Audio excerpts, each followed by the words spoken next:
On our third wedding anniversary, I received a video. In it, my husband Gavin was tangled naked with my best friend Tabitha, the background showing the nursery we had just set up. I stared at the phone screen, feeling the blood in my veins turn cold inch by inch. The baby crib's mobile was still gently swaying. I had hung it up myself. There was a little pink bunny on it. Gavin had said our daughter would surely love it. And now, he was holding another woman, making love on the very bed we had prepared for me and the baby. Gavin, your wife will be back soon, right? Tabitha panted, her voice sultry and soft. Who cares? Gavin's voice was hoarse, dripping with lustful abandon. She's pregnant now, dumb as a pig, won't even notice. You're so mean. Mia is my cousin. So what? The one I love is you. Marrying her is just for her family's fortune. Baby, shout a little louder, I like listening. The phone slipped from my palm, crashing onto the floor with a harsh sound. The 5-month-old baby in my belly seemed to sense my pain and kicked me sharply. I leaned against the wall, violently retching, vomiting nothing but sour bile. The sound of the door lock turning came. Gavin was back. He hummed a tune, carrying a box from my favorite cake shop. Honey, I'm home. Look what I brought you.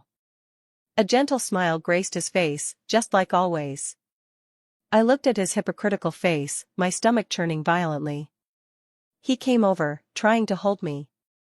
I suddenly pushed him away. Don't touch me. My voice trembled beyond recognition. The smile on Gavin's face froze. He noticed the phone on the floor with its screen still lit. He bent down to pick it up, the video was still looping automatically. The unbearable scenes, the filthy dialogue, echoed word for word in the quiet living room. Gavin's face instantly turned pale. Mia, let me explain. Explain? I laughed bitterly, tears uncontrollably streaming down. Explain why you were in our baby's room, sleeping with my cousin? Explain that the one you love is her, and marrying me was just for money? With each question, I took a step forward. He was forced to retreat step by step. No, Mia, that was all said in anger. I was drunk, it was Tabitha who seduced me. He grabbed my arm in a panic, his grip frighteningly strong. You have to believe me, the only ones I love are you and the baby. Let go. I coldly shook off his hand. Mia. Gavin, you really disgust me. I spoke each word clearly and deliberately. He was stunned, as if meeting me for the first time.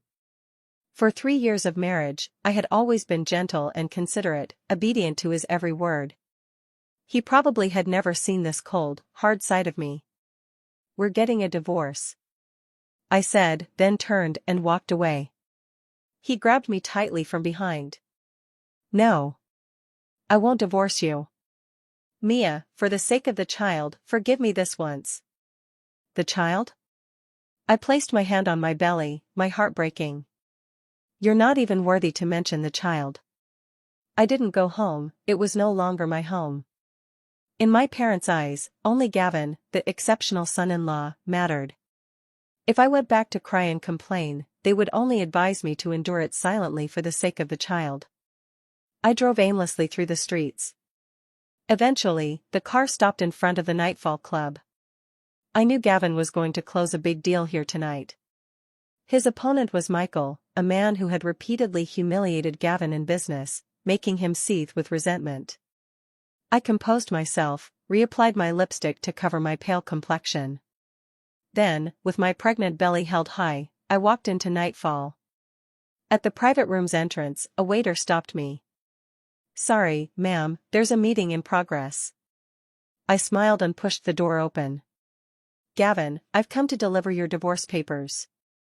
The private room fell silent instantly. All eyes focused on me. Gavin's face changed in an instant from pale to the color of raw liver. He suddenly stood up and rushed over, trying to pull me out. Mia. Have you made enough of a scene? I sidestepped and threw the documents in my hand at his face. The black and white divorce agreement scattered all over the floor. Gavin, you cheated during the marriage, and the other woman is my cousin. Guess what? Tomorrow, the stock of your Gu family's company will hit the limit down. He trembled all over, pointing at me, unable to speak. At the head of the private room, a man slowly set down his wine glass, producing a faint sound. He lifted his head, his gaze falling on me, his deep eyes carrying a trace of inquiry. That was Michael. The heir of the Liu family in City A, Gavin's nemesis. He was strikingly handsome, a kind of aggressive handsomeness, with sharp features and a powerful aura. Gavin, looks like you still haven't settled your family matters. Michael's voice was low, tinged with a barely perceptible mockery. As for the cooperation, I think we should talk about it another day. After speaking, he stood up and walked straight toward me. Gavin tried to stop him but was blocked by Michael's bodyguards. Michael stopped right in front of me.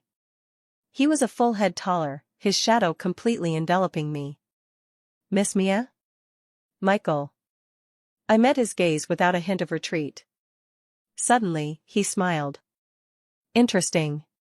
He took off his suit jacket and draped it over my shoulders, shielding me from the ill-intentioned stares around us.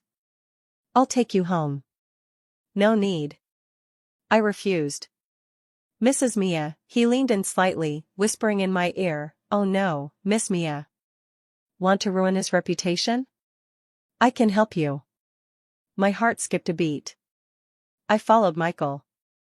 Gavin roared furiously behind us, but it was useless. Inside Michael's car, the heater was on full blast. He handed me a bottle of warm water. Thank you. I took it, warming my cold hands. What do you want to do? He asked bluntly. I want him to have nothing left. I looked out at the passing streets, my voice calm. Including the Gu family? Yes. He was silent for a moment. If I help you, what's in it for me? I know all of Gu's core secrets, including his bottom price for this bid. I turned my head to look him straight in the eye. Whatever Gavin can give you, whatever my family can give you, I can give you too. Michael raised an eyebrow, seemingly intrigued by my words. You're ruthless. He started it. He fell silent, and the car was engulfed in quiet. The car didn't head toward my home but stopped beneath a luxury apartment building. This is? A property under my name, no one knows about it. You'll stay here for now, it's safe. Michael unbuckled his seatbelt. Why are you helping me? I asked. The enemy of my enemy is my friend, he answered bluntly. Besides, I'm very interested in your story. I didn't ask any more. Right now, I needed an ally. Michael was the best choice. For the next few days, I stayed in the apartment Michael had arranged, not stepping outside once. Gavin was going crazy. He made countless calls and sent endless messages. From initial threats to later pleas. Mia, I was wrong, please come back. The baby can't be without a father. As long as you come back, I'll agree to any condition. I looked at these messages, feeling only irony. I organized the internal documents of the Gu Corporation and anonymously sent them to Michael. 3 days later, the news broke. Gu Corporation lost the bid, suffered heavy losses, and its stock price plummeted. Watching Gavin's frantic state on TV, I felt not a single ripple in my heart. This was just the beginning. In the evening, Michael arrived. He brought a bunch of supplements for pregnant women and baby supplies. How did you know which unit I live in? I was a bit surprised. The whole complex is mine, he said casually. Me. The world of the wealthy is beyond my understanding. Well done. He handed me a document. This is Gu's development plan for the next quarter. Take a look and see if there's anything we can use. I took the file and began to read it carefully.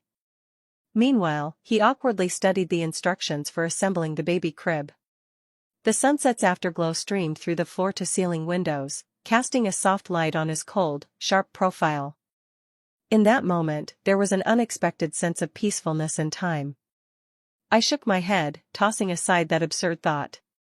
He and I were just business partners. Gavin quickly tracked down my whereabouts. Or rather, Michael deliberately let him find out. That day, I was taking a walk downstairs when Gavin's car came barreling toward me like a madman, stopping right in front of me. His eyes were bloodshot, his beard unkempt, and he looked much more haggard. Mia. He jumped out of the car, trying to grab me. Two men in black suddenly appeared from nowhere and blocked him. It's you. You're the one who leaked the company's secrets to Michael. He pointed at me, his face twisted with rage. So what if I did? I looked at him coldly. Mia. You venomous woman. I really underestimated you. He cursed wildly. Do you hate me that much? I should be the one thanking you. I touched my belly and smiled softly. Thank you for showing me your true colors, thank you for giving me the chance to escape this misery. He was so angry he couldn't speak. Gavin, don't waste your breath. I'm not going back with you, and the child will never recognize you as his father. Don't even think about it. He seemed like his tail had been stepped on. The child is mine. You won't take him away from me. At that moment, a black Rolls-Royce slowly pulled up. The window rolled down, revealing Michael's handsome face. Gavin, chasing after a married woman is hardly something to be proud of. Gavin's eyes turned red when he saw him. Michael. You despicable scoundrel. How dare you lay a hand on my woman? Michael got out of the car and walked over to me, naturally wrapping his arm around my waist. Yours? He chuckled lightly, full of disdain. Not for long. He looked down at me, his gaze so tender it seemed to drip with warmth. Has the baby been good today? Has he kicked you? I was momentarily stunned, then caught on and shook my head in response. Very good. Gavin watched our intimate interaction, trembling with anger, his face ashen. Mia. You actually with him, who I'm with is none of your business, I cut him off. We're getting a divorce. I don't agree. Then we'll see each other in court. Michael answered for me. I think the judge will be very interested to hear about your affair during the marriage and your attempt to fight for custody. Gavin's face flushed red and then pale. In the end, he could only watch helplessly as Michael held me and strode away. Good acting. In the car, Michael said. You're not bad either, I shot back. He smiled but said no more. Back at the apartment, I realized my palms were drenched in cold sweat.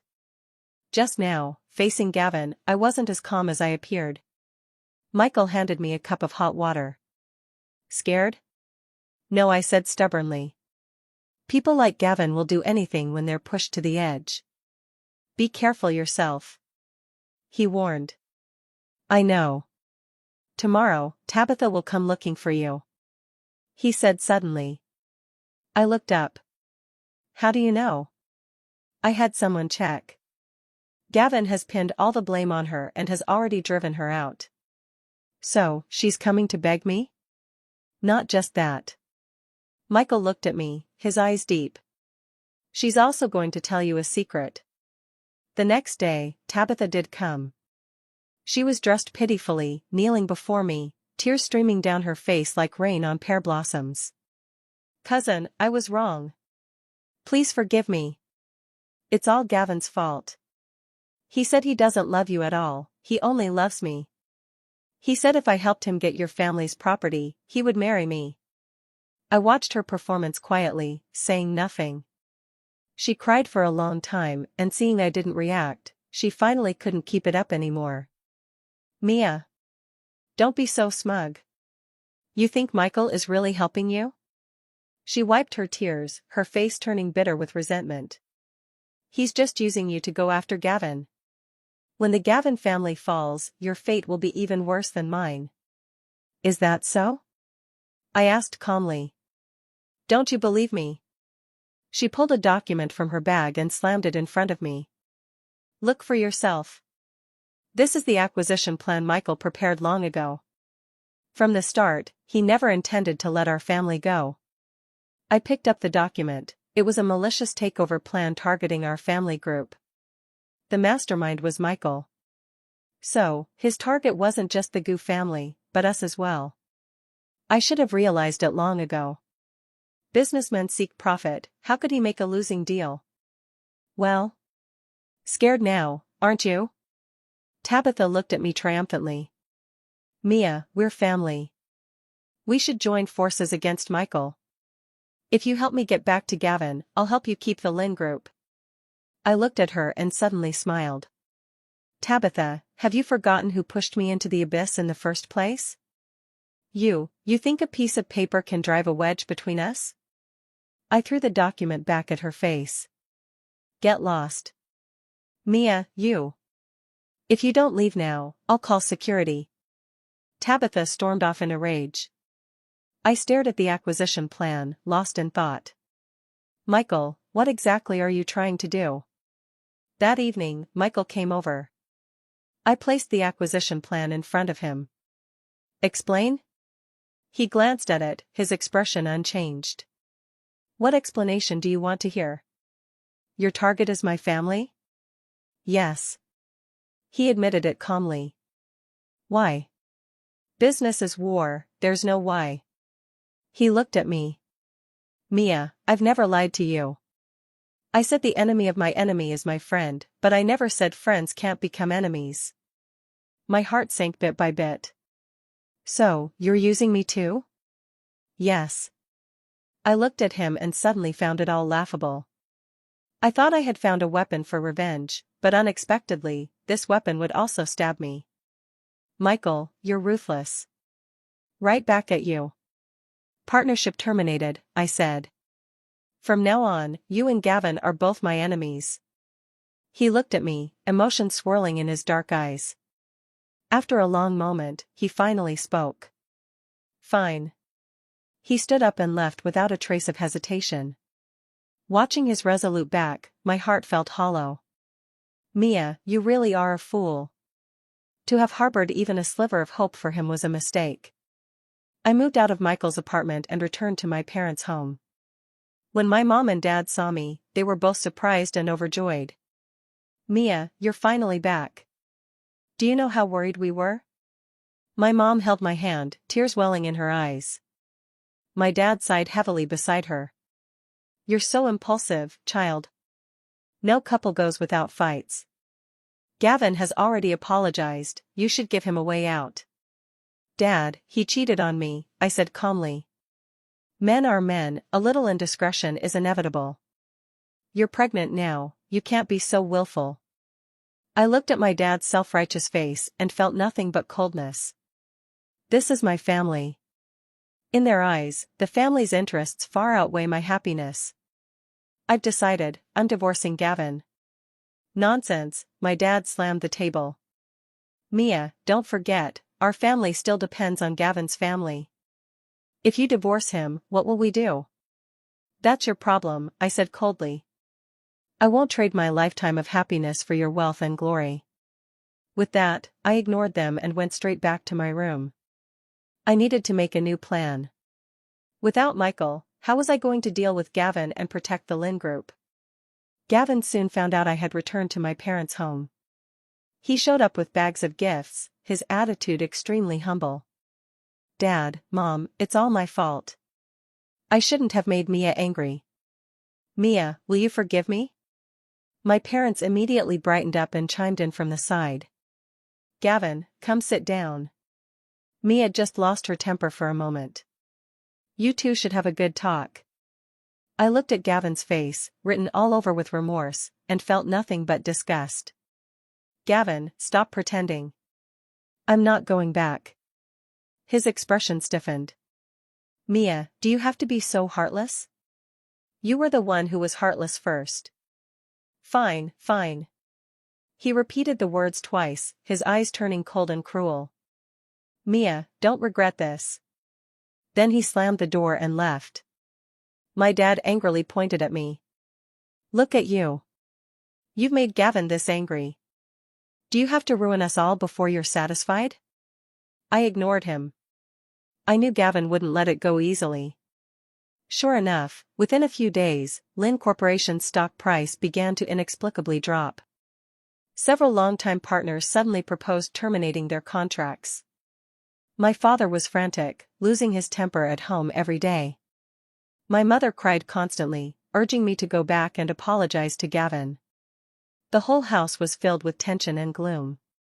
I, with my growing belly, watched coldly from the sidelines. I knew this was just Gavin's revenge.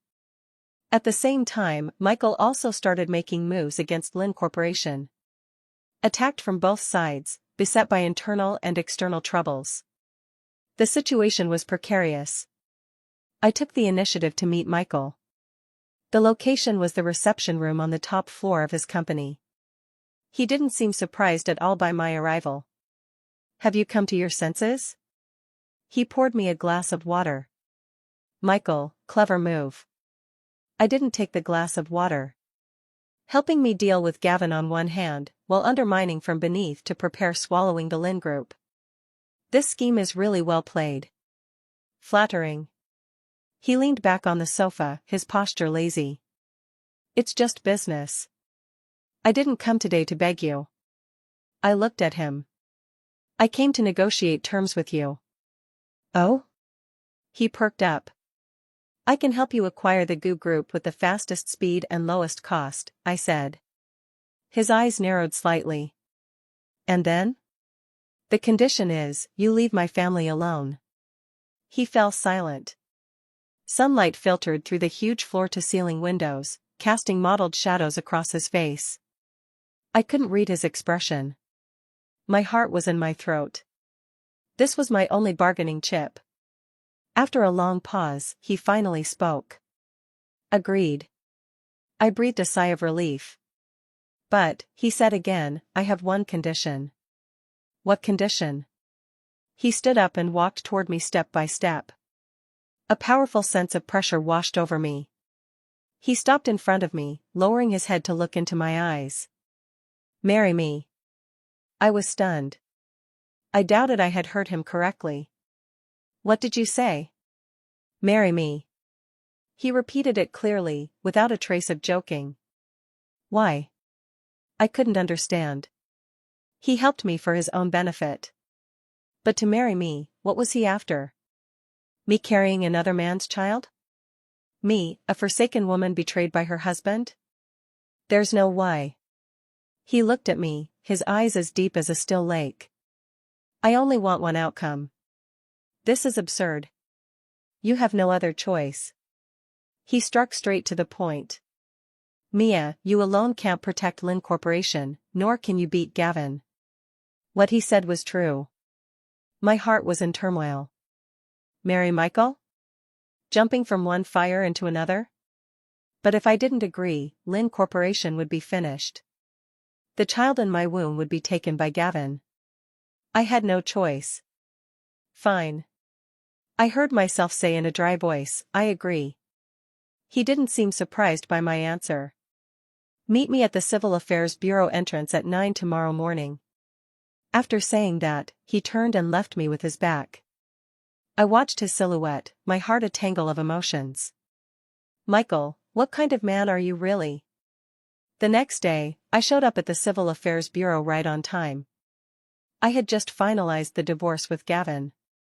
He looked at me with venomous eyes. "Mia, don't get cocky.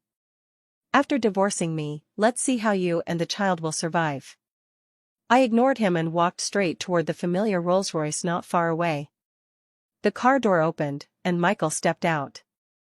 Today, he wore a well-tailored black suit that made his figure upright and his aura distinguished. Gavin's pupils suddenly contracted when he saw him. "Michael? You guys."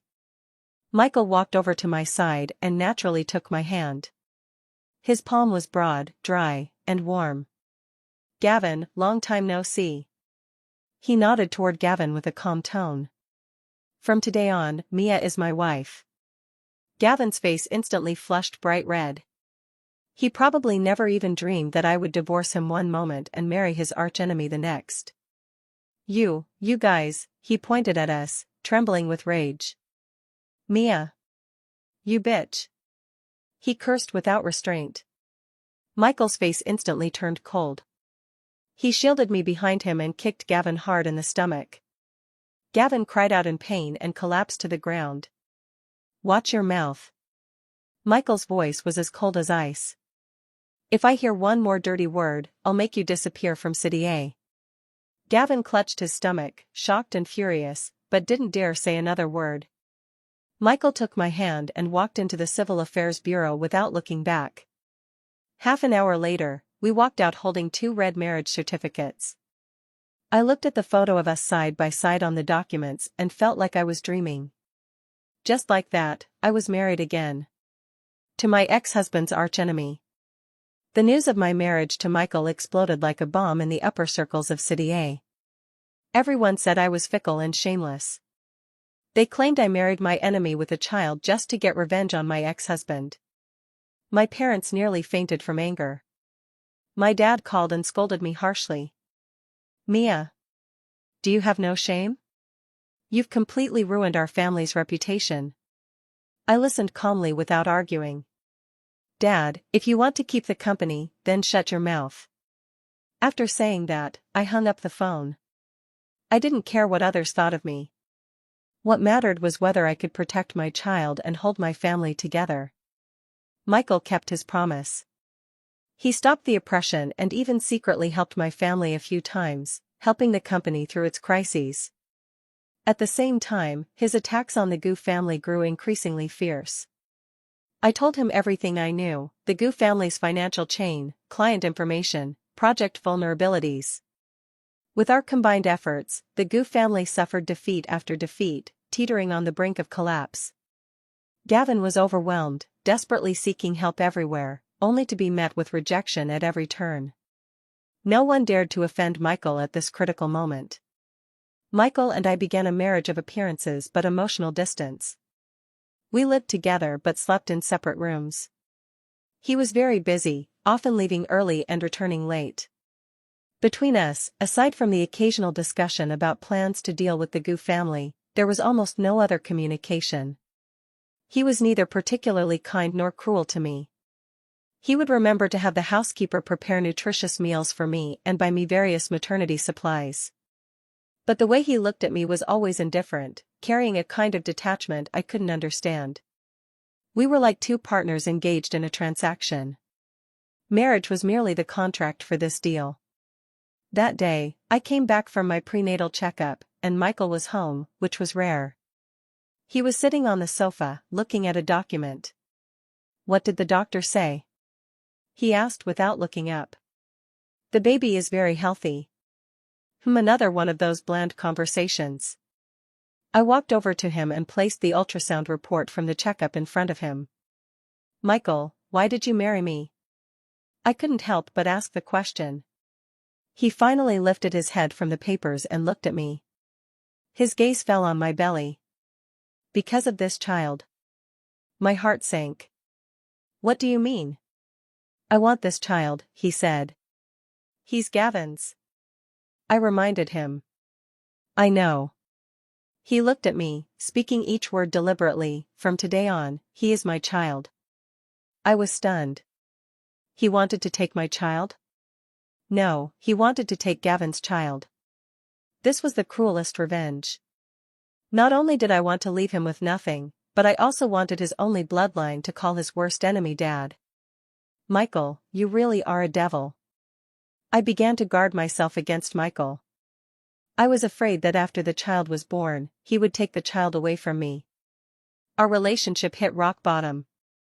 He seemed to sense my distance as well, but he said nothing. Our lives continued like 2 parallel lines. Until that night. I woke up in the middle of the night with a leg cramp, the pain jolting me awake. I instinctively let out a cry. The next second, the door to my room was pushed open. Michael rushed in. He was only wearing a robe, his hair messy, and a trace of panic on his face. "What's wrong?" "My leg, it's cramping." I was sweating from the pain. He immediately came to the bedside, knelt down on one knee, grabbed my ankle, and began to massage. His technique was professional, and the pressure was just right. After a short while, the cramping sensation eased. Feeling better? He asked, looking up at me, his dark eyes full of concern. I looked at him, momentarily forgetting to answer. Under the light, the contours of his face softened considerably, losing the cold hardness and distance he had during the day. "Thank you," I whispered. He didn't say a word and continued pressing on me for a while until the pain completely subsided. Then, he poured me a glass of warm water and tucked the blanket around me. "Call me anytime if you need anything." With that, he turned and left the room. I watched his retreating figure, feeling a turmoil in my heart. It seemed he wasn't entirely without feelings for me after all. The Goo Corporation finally couldn't hold on any longer. Under Michael's thunderous tactics, Goo Corporation declared bankruptcy. Gavin, once a proud scion held high above all, had become a penniless, broken man. All the properties and cars under his name were seized by the court. He was still drowning in debt. Tabitha had long since vanished without a trace. When the tree falls, the monkeys scatter, the world is cold and indifferent, just like that. I saw the news and felt nothing but calm. The great revenge was fulfilled, yet the thrill I imagined never came. Only a wave of exhaustion. That night, Michael came back. He seemed to have had a few drinks, carrying a faint scent of alcohol. "It's over," he said to me. Are you happy?" I shook my head. "I just feel tired." He walked over and suddenly wrapped his arms around me. His embrace was warm, tinged with the haze of drink. I didn't push him away. In that moment, all I wanted was someone to lean on, to rest properly. "Mia," he whispered in my ear, "from now on, you have me." My heart skipped a beat. Gavin came to find me. On my way to the hospital for my final prenatal checkup, he stopped my car. He had lost a lot of weight and looked much older, his eyes cloudy, filled with resentment and bitterness. "Mia, are you satisfied now?" he shouted at me through the car window. "You've ruined me like this, and you're satisfied?" I rolled up the window, not wanting to deal with him. But he frantically pounded on the glass. "Mia. You bitch. Don't think that just because you married Michael, everything's fine. I'm going to tell you a secret. The child in your belly isn't mine at all." I slammed on the brakes. What? What nonsense was he spouting? I rolled down the window and looked at him coldly. "Gavin, have you lost your mind?" "I'm not crazy." He sneered, pulling out a report from his pocket. "This is my medical report. I have azoospermia. I simply can't have children." My head buzzed, and my mind went blank. Azoospermia? How could that be? Then my child, whose is he? The bastard in your belly must be Michael's, right? Gavin sneered maliciously. "You two have been sneaking around behind my back. Mia, you're something else. You put such a huge cuckold hat on me." I shivered all over, my hands and feet icy cold. "Impossible. Michael and I are innocent. Apart from holding hands on our wedding day, we barely had any physical contact. How could the child be his?" "You lied to me." "Lie to you? Do I have any reason to lie to you?" Gavin threw the report in my face. "Look for yourself." My hands trembled as I picked up the report. Black and white on paper, clear as day. Diagnosis, azoospermia. My world spun out of control. I don't know how I got home. I sat on the sofa, clutching the report, completely dazed. The child isn't Gavin's. Then whose could it be? I racked my brain but couldn't remember. My life had always been simple. Apart from Gavin, I had never been intimate with any other man. Could it be? A ridiculous thought flashed through my mind. I shuddered all over. I remembered. Half a year ago, my family had arranged for me to attend a business cocktail party. That day I drank too much, and it seemed like I was with a man. The next morning, I woke up lying in a hotel bed, completely alone. I thought it was just a dream. Later, I didn't give it much thought. Could it have been that one time? Who was that man? I have no memory at all. Michael came back. Seeing me so lost and distraught, he frowned. What's wrong? I handed him the report. After reading it, his expression changed too. This is. Gavin gave it to me. I looked at him, my voice hoarse. He said the child isn't his. Michael fell silent. Michael, I looked at him, holding on to the last shred of hope in my heart. You know something, don't you? From the very beginning, he said he wanted this child. Did he already know something? Michael looked at me, his eyes complicated. After a long moment, he finally spoke. Yes. Half a year ago, at the cocktail party at the Huanya Hotel, do you remember? Michael asked. My heart suddenly sank. Just as I thought. That day, someone drugged you. I was the one who saved you. I originally wanted to take you to the hospital, but you. He didn't continue, but I already understood. The man that night was him. The child in my womb was his. This twist caught me completely off guard. I looked at Michael, not knowing what to say for a moment. Why didn't you tell me earlier? How could I tell you? He laughed bitterly. Tell you that I took advantage of you when you were vulnerable? I sent people to investigate and only then found out you were Miss Lynn of the Lynn Group, already promised in marriage. Later, you married Gavin. I thought we would never cross paths again in this lifetime. Until that day, at nightfall, when you rushed into the private room.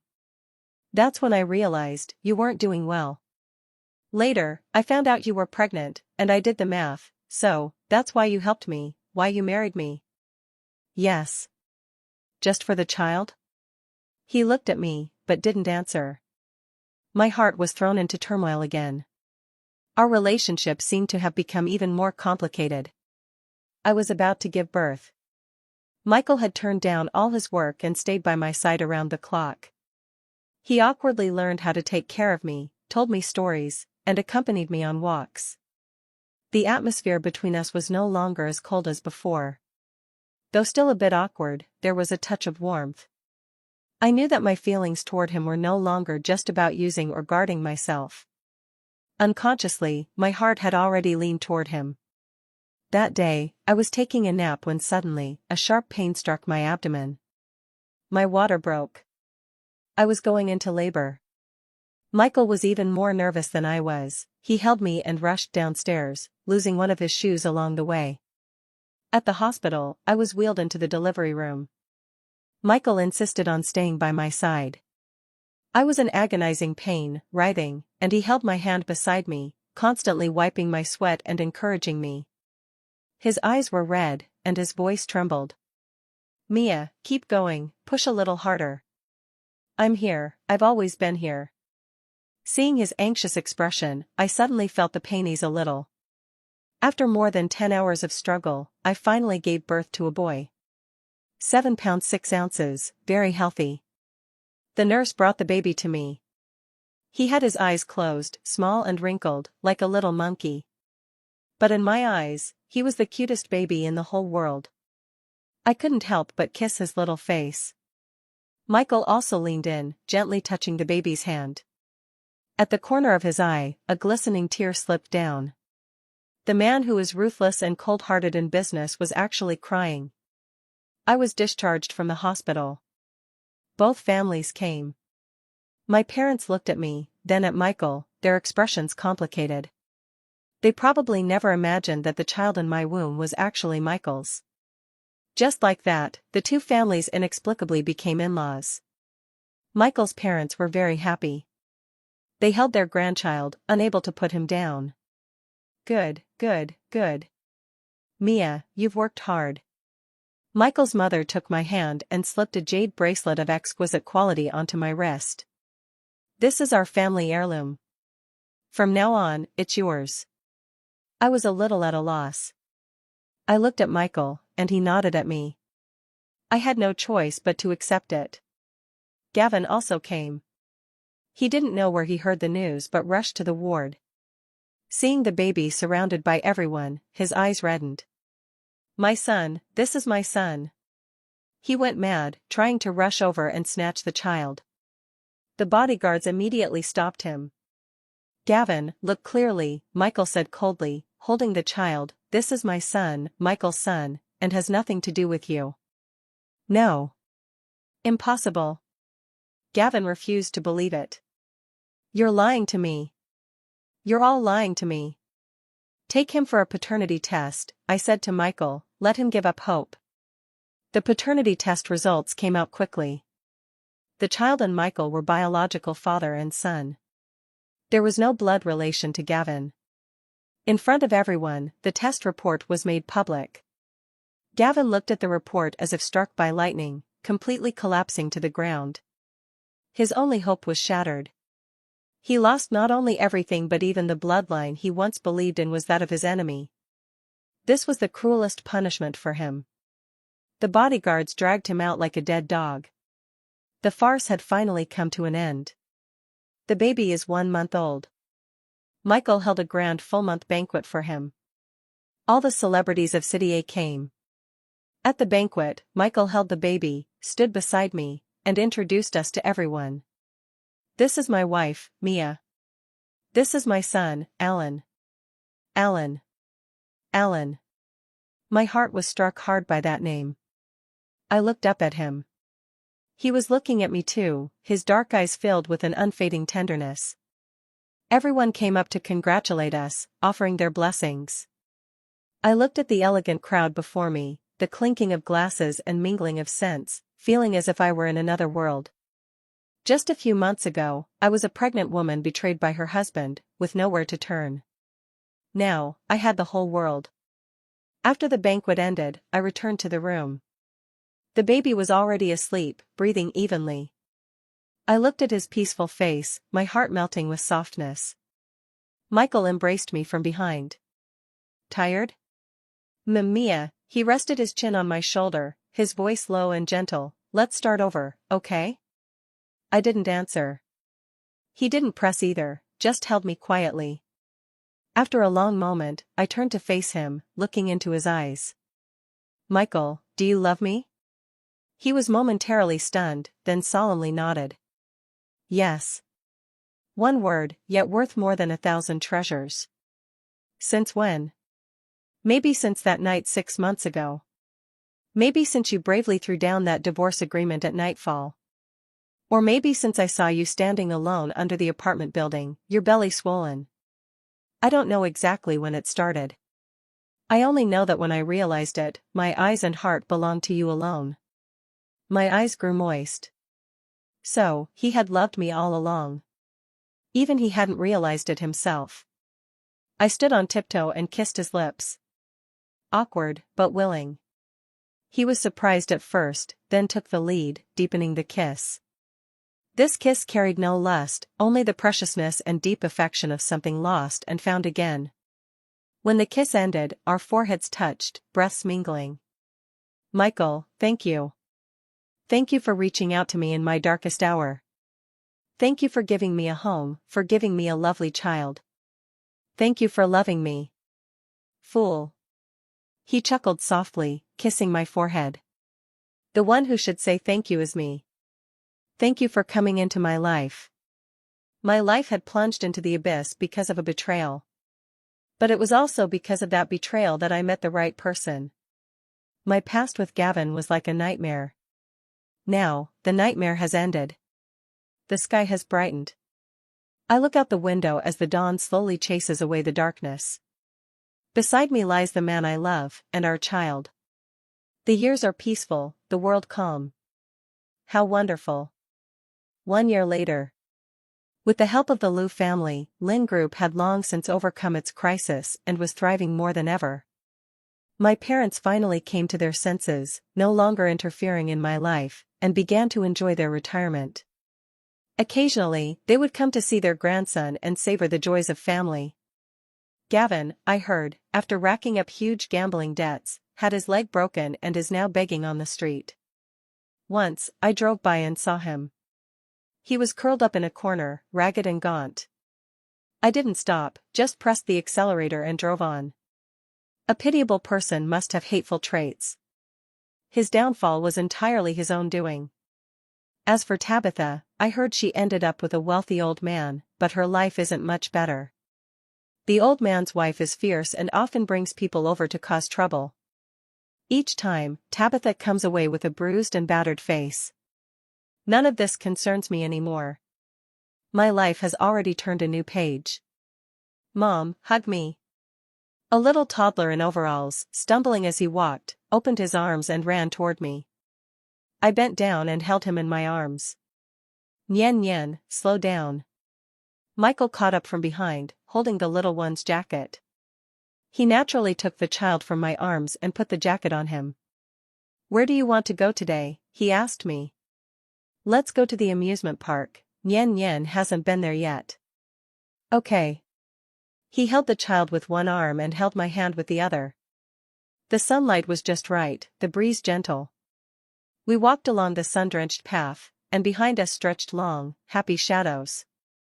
I looked up, gazing at Michael's perfect profile, and he just happened to lower his head to look at me. Our eyes met, and we both smiled. No words were needed. A single glance was enough. This is what I want, the simplest, yet most precious happiness.